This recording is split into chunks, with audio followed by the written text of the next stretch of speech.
Hello friends, I am Shravya. Welcome to my channel. चला, आजची आपली गोष्ट आहे समाधानाचे फळ. चला सुरू करूयात. समाधानाचे फळ. विदेशात एकदा दुष्काळ पडला होता. लोक उपाशी मरू लागले. एका लहान शहरात एक श्रीमंत दयाळू पुरुष होते. त्यांनी सर्व लहान मुलांना दररोज एक भाकरी देण्याची घोषणा केली. दुसऱ्या दिवशी सकाळी एका बगीच्यात सर्व मुले जमली. त्यांना भाकरी वाटणे सुरू झाले. भाकरी लहान मोठ्या होत्या. मुले गर्दी करून मोठी भाकरी मिळवण्याचा प्रयत्न करीत होते.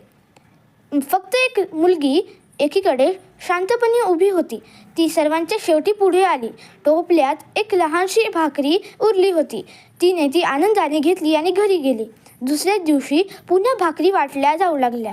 आज सुद्धा त्या मुलीला सर्वात लहान भाकरी मिळाली. ती त्या मुलीने घरी आल्यावर खाण्यासाठी मोडली. तेव्हा तिच्यातून सोन्याचे एक मोहर निघाली. तिची आई म्हणाली, जा, ही मोहर त्या श्रीमंतास देऊन ये. मुलगी मोहर देण्यास धावत गेली. श्रीमंत तिला पाहून विचारले, तू का आलीस? मुलगी म्हणाली, माझ्या भाकरीत ही मोहर निघाली. पिठाच पडली असेल म्हणून परत द्यायला आले. तुम्ही आपली मोहर घ्या. श्रीमंत म्हणाले, नाही बाळा, हे तुझ्या समाधानाचे बक्षीस आहे. पण माझ्या समाधानाचे फळ तर मला आधीच मिळाले. मला भाकरीसाठी धक्के खावे लागले नाहीत. श्रीमंत फार प्रसन्न झाले.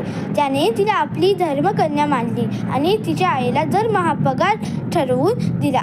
तीच मुलगी मग त्याची वारस झाली. फ्रेंड्स, तुम्हाला माझी गोष्ट कशी वाटली मला कॉमेंटमध्ये नक्की सांगा. आणि जर आवडली असेल तर लाईक करा आणि माझ्या चॅनलला सबस्क्राईब करा. Bye bye.